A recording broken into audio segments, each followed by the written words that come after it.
Hi, it's me, Stitches.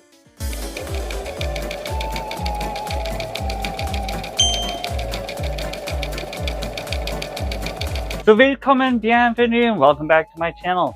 Yes, we're in a different location, but it is the last day of October, and spooky season is about to happen this evening. So here is my little project that I kind of started working on, and I hopefully you enjoy. So watch the video, and I'll be right back. So I first found this pattern on Instagram, so I went over to Etsy and I bought it. So I'll go ahead and link this down in the description below, but the first things first is instead of using EVA foam like the instructions say, I went ahead and did Pellon. I went to Joann's and I got some standard sew-on Pellon versus the iron-on double-sided, and just traced out the pattern pieces, all 16 of them.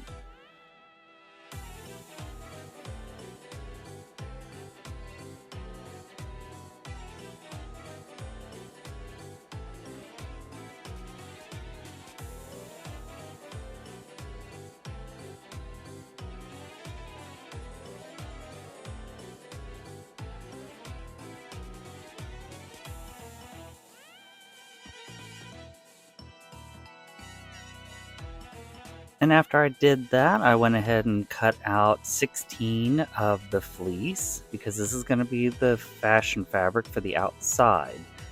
Essentially, it's the same piece over and over again, so you just want to cut out 16 of them. I then did this with standard cotton for the inside, here they all are, and proceeded to sew them together. I sandwiched the Pellon in between the fleece and the cotton, and did this for all 16 pieces, remembering that 8 of them will be mirrored because you do have a left and a right side. So as I am, do this for the first one, and then again for the next 15 pieces. I did forget to mention that each piece does have an additional ½ inch on the exterior, so that the Pellon does not get sandwiched in, keeping it more flexible by just using the fleece and the cotton as the hinge point.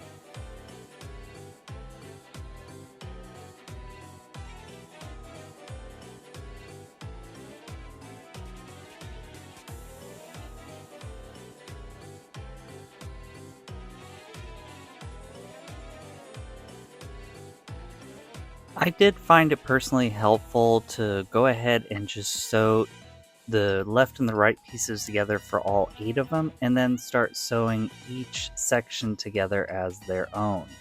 This made it a lot easier to go underneath the machine. So here you can see that I am sewing 2 sections of 4 together versus trying to sew each piece on as it goes.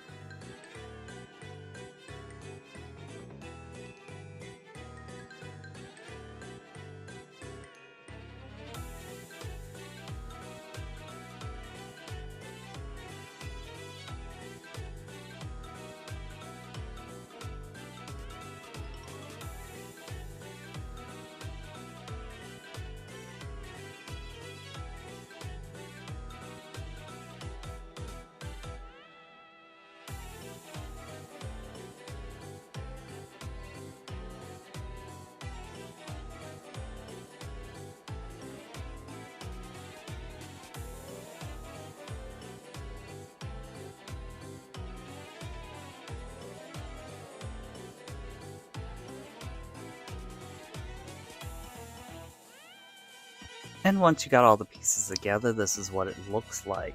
Now, once you go ahead and have everything on and together, you will have to size the opening for the neck according to your sizing. Here's where I'm just mapping out where the eyes are going to go visually, and then I'll go ahead and do that next. This is as far as I've gotten today. I didn't film any of this because this, to be honest, was a pain in the rear end to do. Essentially, I had the fleece over the top, I stitched out my shape, then I cut out the inside and folded the fabric back and hot glued it in place. Now right here, I did not leave myself enough fabric to turn, so these edges on the sides right here is like next to nothing. Same thing with over here. So this is as far as I've gotten. I did put a binding at the bottom so that I can roll it under and stitch it, just so it acts as like a little neck thing. I have not closed the back yet, nor have I started on the top, but gotta find some kind of like black felt or black fleece. I gotta go back through my stash again, but that's what it looks like so far. I also need to steam it a little bit more so it keeps the round shape. At this point is when I closed up the back and then went ahead and did the binding around the neck hole.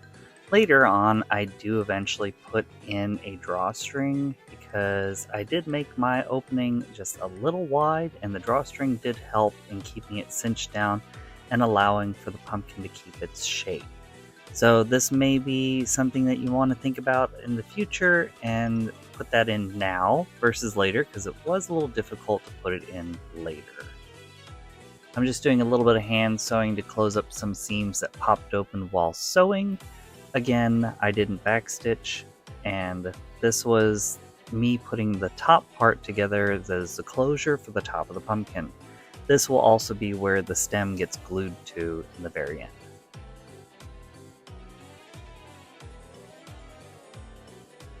I did use a little hot glue to keep the circle in place, and then later on went around with a ladder stitch to keep it closed and secured.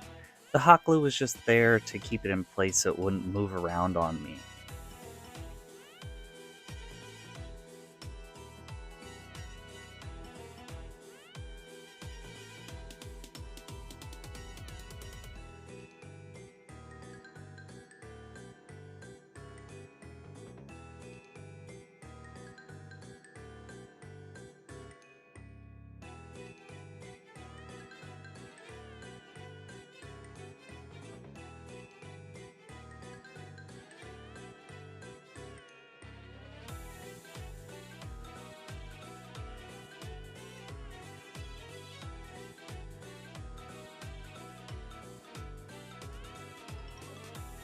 For the mouth, I simply just cut some fleece and glued it on. These pins are just holding it until the glue dries. You can do this however you choose. I used a 2-part epoxy to go ahead and start sculpting the pumpkin stem that is going to sit on top of the head. This, I would have preferred doing it with maybe an air dry clay or a foam clay, but I chose the epoxy clay because I had it on hand. Remember to follow manufacturer's safety tips and using gloves until it's completely mixed. And then I just used some sculpting tools and some water to just keep it smoothed out. And I sculpted what I thought was a more of a natural or organic shaped stem that I could have thought of.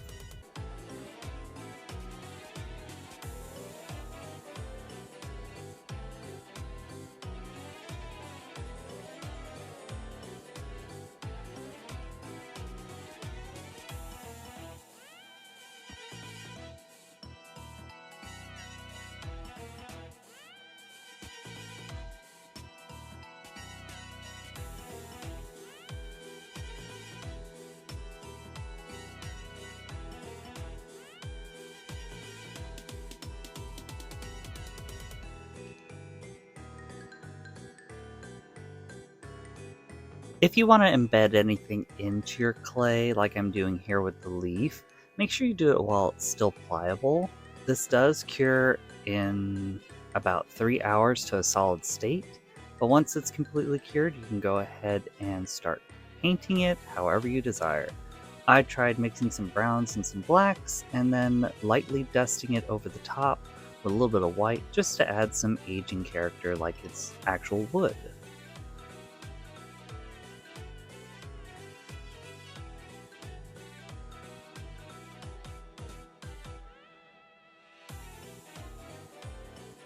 To get the leaves to stay, I just simply stuck them in with hot glue, and then I went ahead and hot glued the stem onto the top of the pumpkin head.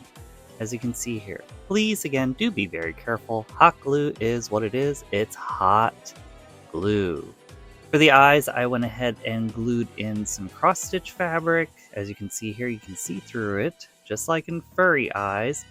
I cut them to shape and simply hot glued them into place.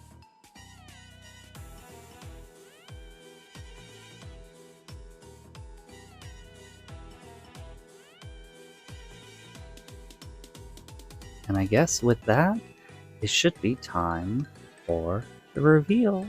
So, here we go.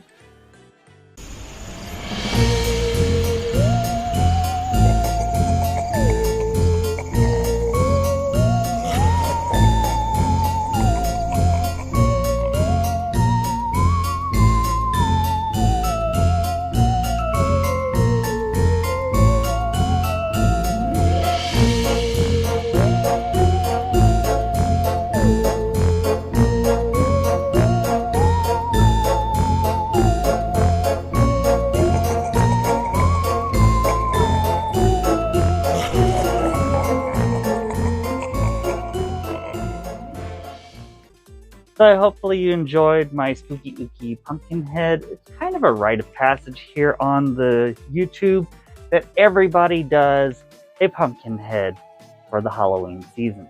So since October 31st is my birthday, I kind of wanted to do my version. As I do have some skills in doing fursuits, I kind of wanted to do a version of the pumpkin head that is made out of fabric.